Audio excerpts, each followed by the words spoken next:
Less than 20% of Seeker sales were in North America. So the vast majority has been Asia and Europe, markets where, to your point, like crypto solves real problems historically, whether you own an iPhone or an Android. They generate all this really critical data. We want this phone to be an opportunity to own that. I think for a lot of our users who historically have thought of their phones as consumption devices that someone else is monetizing, as opposed to an ownership device that you're monetizing. So there's an app called Crypto Fantasy League. And the reason I love them is because they didn't exist a few months ago. One, it's super fun. It's super addicting. But two, it's a really cool example of building a product that can treat Seeker as its launch pad. And like literally in the matter of weeks, they went from hackathon participant to top featured app in our App Store with thousands of downloads. And so I think that's a really great use case of like, we have all these users who are hungry to try things. And if you build a really good product, they're going to find it.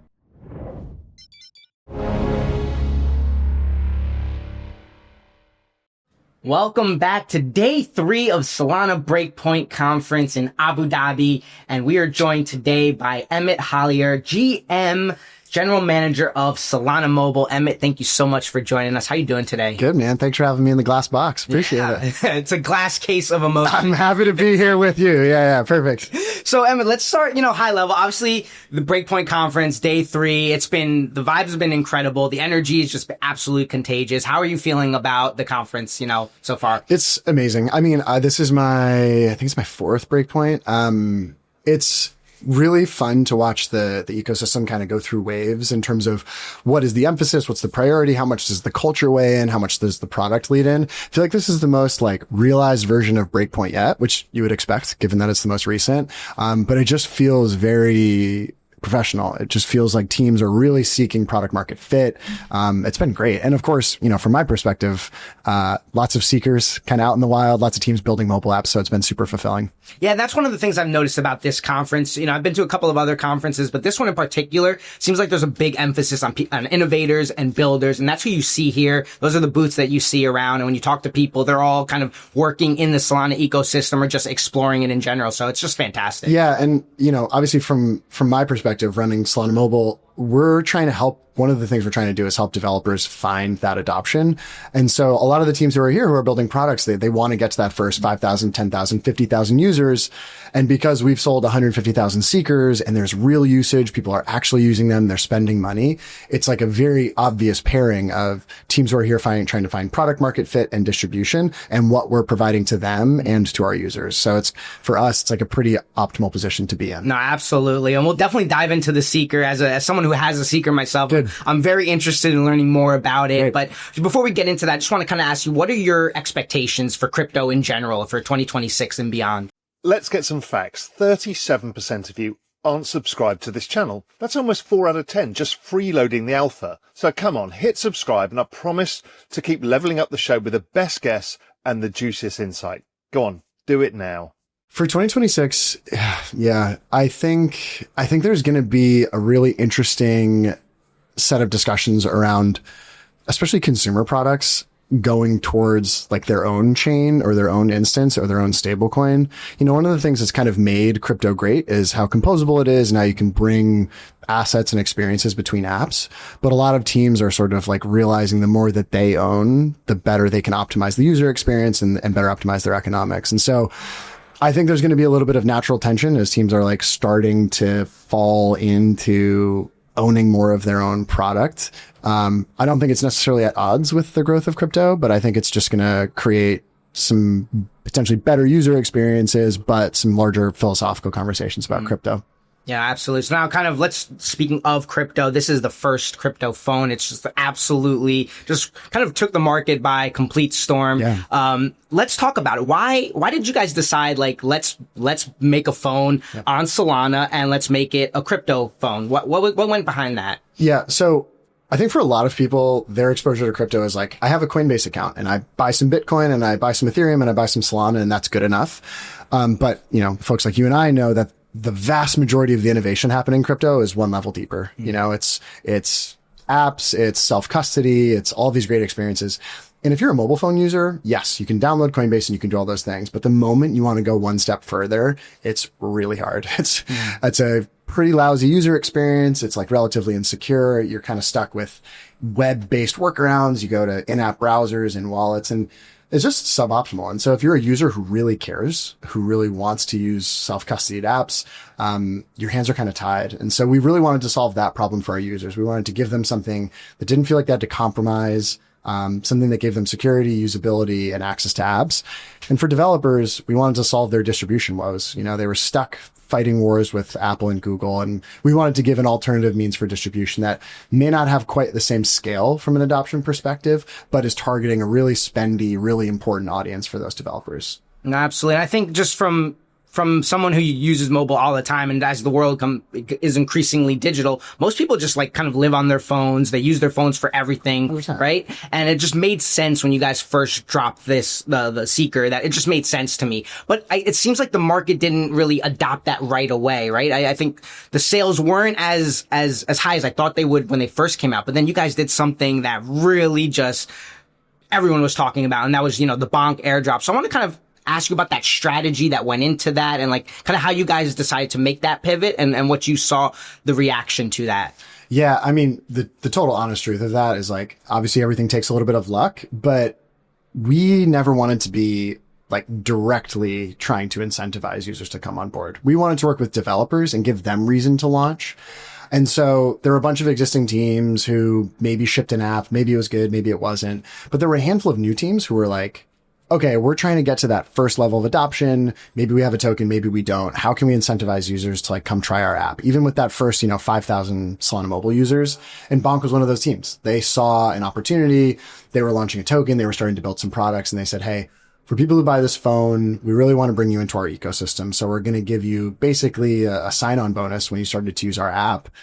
And it just so happens that sign-on bonus plus broader macro trends led to a crazy explosion where all of a sudden Saga, regardless of whether people loved it or hated it, was a very worthwhile asset to own. Helped us sell out, helped us build up a bunch of demand to launch a second phone, which, while I have much love for Saga, I think Seeker hits the mark a little bit more cleanly. Yeah, Seeker is very cool. It's sleek, it's intuitive. Even just down to the touch screen is just super easy to use, right? And just as someone who's an Apple user using this, it didn't really feel like I was downgrading. So, I appreciate that. Totally. And look, we had a real emphasis on quality here. We really wanted to build this from the ground up to meet crypto users' needs. I talked about how if you're using another phone, whether it's an iPhone or another Android phone, you have to make some concessions when it comes to crypto. We didn't want users to face that, but we also didn't want them to feel like they had to buy like a kind of substandard novelty cheap device. We wanted to maintain that flagship quality. We wanted something that was a joy to hold. And for people who want to use it as a primary device, it can serve as that. You never have to worry about it. But for people who use it as a secondary device, it's just also another great, lovely thing to kind of bring with you. Yeah. And I kind of want to ask you about how you envision the users, using this phone and what their experience is going to be. So, you guys have a lot of apps there. I think when I first heard about the phone and I heard about like Helium and the hotspots, that just blew my mind. So what are, I guess, a couple of questions here, that's long form. What are some of the apps that you think users will find most useful? And what are maybe some apps that you think are underrated or you would like to, have more exposure on? Yeah. So the core of our audience is people who love to trade. But like over the last 2 years, trading has started to look like a million different things. Like if you asked me what trading was 2 years ago, it would have been like an app with charts and you can buy and sell. Right. Now it's like, it could be gamified. It could be, an underlying layer of a social network. So we're seeing like a lot of really cool experimentation on that, whether it's games or social. There's a handful of apps in our store that are really executing on that well. I think the other one, and you pointed to Helium, DePIN is like sort of the most obvious mobile use case. Phones, historically, whether you own an iPhone or an Android, they generate all this really critical data, all this like really useful data, whether it's location or cellular connectivity. It's like all these things that you're reporting back to some central authority and they're monetizing, whether they're building it into their maps layer or they're using it to build deals with carriers. We want this phone to be an opportunity to own that, right? Like this phone is about ownership as much as it is anything else. And so if you're able to monetize things like your location and your cellular, whether it's with Hivemapper or Helium or GeoNet, that's a really interesting use case, I think, for a lot of our users who historically have thought of their phones as consumption devices that someone else is monetizing, as opposed to an ownership device that you're monetizing. Right. So now, for maybe somebody who's not tech savvy, like, how, I guess rather, because the crypto world is obviously the ones adopting this phone. Do you have any plans to kind of branch out and get, users that might not be in crypto or, maybe crypto curious, but not own anything to get into? How would you get into their hands? 100%. Yeah. It's a really hard problem, right? Like every crypto team is trying to figure out how to broaden the pie. I would say right now we're doing a really good job of meeting the needs of users who are right in the middle. People who really care about crypto, who have needs for security and ease of use and access. Like we just meet their needs, no questions asked. The next wave of users, maybe people who are on centralized exchanges, who have not yet dabbled in self-custody. We need to continue to innovate on our product. We need to make it as easy to use as possible. Things like seed phrases can be really scary and off-putting. So we're spending a lot of time thinking about that. But importantly, like the real scale is going to be when we don't have to sell somebody a phone for them to have access to these experiences. And so one of the things we've announced while we're here is that we're taking that whole stack of tech that we've built into Seeker, packaging it up, and working with one of the world's largest chipset manufacturers to make it more available on more types of devices. So you can imagine a world in the future where maybe you're not somebody who would go buy a crypto phone from a crypto company, but you're somebody who would buy a phone from a phone company. And as you start to think about what it means to own digital money and digital assets, your phone can actually become a part of that as opposed to just a viewer of that, basically. So that's going to be, we're going to spend a lot of time working with hardware manufacturers, negotiating with them, kind of bringing this technology to their users. That's pretty great. So can you tell me a little bit about what are the plans to develop this in the future? Is there going to be like a Seeker 3, a Seeker 4? Like how does that process work? And how do you continue to just kind of innovate and upgrade phones? Yeah, totally. We're a pretty small team. We can't do a million things in parallel. Like I would love to start working on another Seeker. I'd love to be on a million other devices. We're going to have to make some prioritization decisions. Right now, we are full steam ahead on working with other hardware manufacturers to carry the technology, right? Mm-hmm. If you think about global crypto users, like they just need those problems that we've solved for, ease of use, security. And so we're focused on meeting their needs no matter which device they've bought, as opposed to asking them to buy ours. If ultimately there's no room for adoption there, if OEMs are going to close their doors, if they don't want to be a part of that journey, we can always default back into building more hardware. We've clearly proven that there's product market fit there. And so it's not to say we'll never work on hardware again, but right now our sights are really set on global scale. Yeah. And I love that you guys have focused on security it's not just about mobile and using apps, because there is a native wallet in there. It's a pretty secure wallet. Can you talk to me a little bit about that wallet and maybe users that might feel like, is this just like having, Phantom or MetaMask on my phone? Like, how is that wallet different than, just having, one of those wallets on your phone? Yeah. So when we built Saga, we built what we call Seed Vault. Seed Vault is a secure self-custody layer that sits kind of one level deeper than the wallets typically sit. So the kind of best corollary I can make to people is you trust your phone to hold your fingerprint or your Face ID and you don't really think about it. But what's happening is that's actually being stored in like a totally separate area on smartphones, so that if there's some bad actor app, they can't steal your Face ID, right? That's never something you've probably worried about. Right. But with crypto and your seed phrase, you do worry about that. You're like, I'm not going to put my seed phrase into this app. I'm not that's just asking to be rugged. And so we wanted to build basically the same type of solution where users could treat their key material in the same way they think about their biometrics, which is a totally secure, totally separate place where apps can't access it. The operating system can't access it. That's what Seed Vault is. So it gives you some of the same assurances that hardware wallets do, but in a form factor that's just a lot easier to use. Right. That makes it, I think that gives people a little confidence in using that and storing their assets on that phone. So we talked a little bit about apps.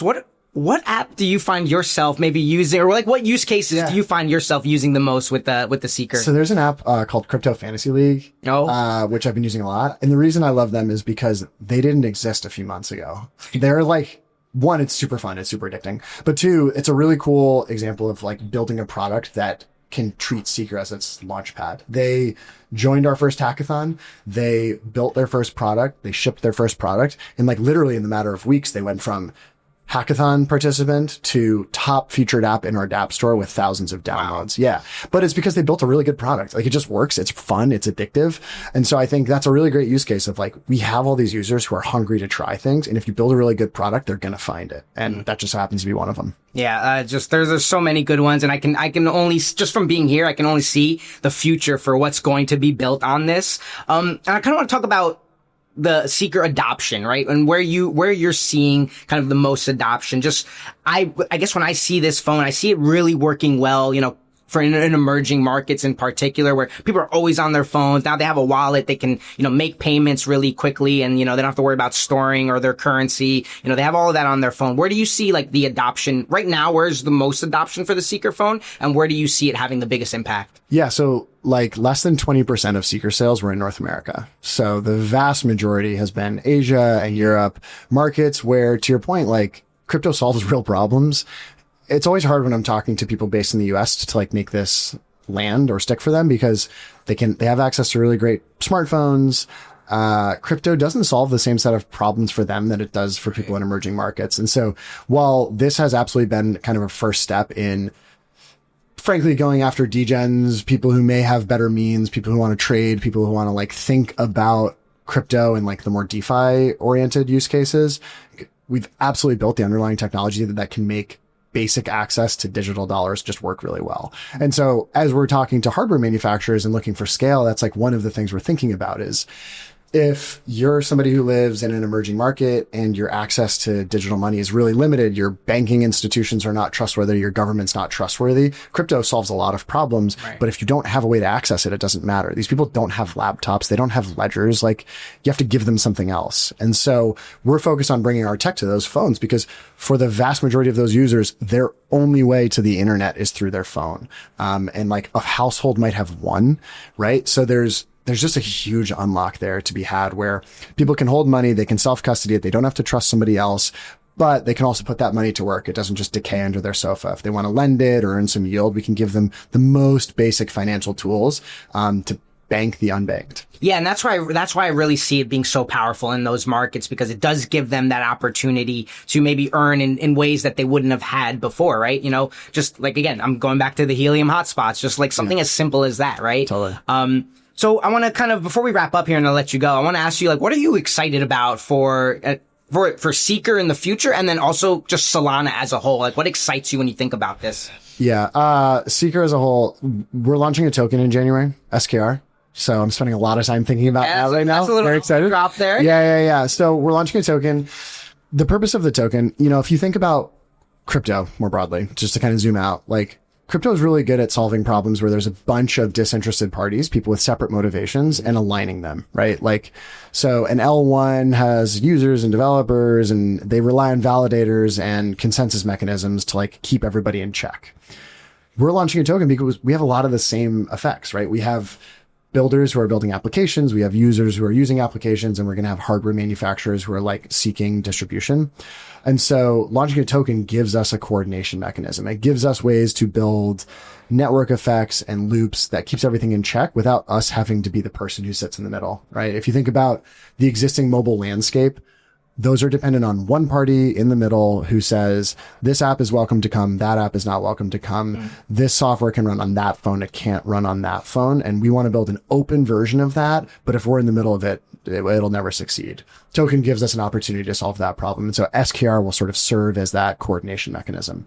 So that's what I'm most excited about in 2026.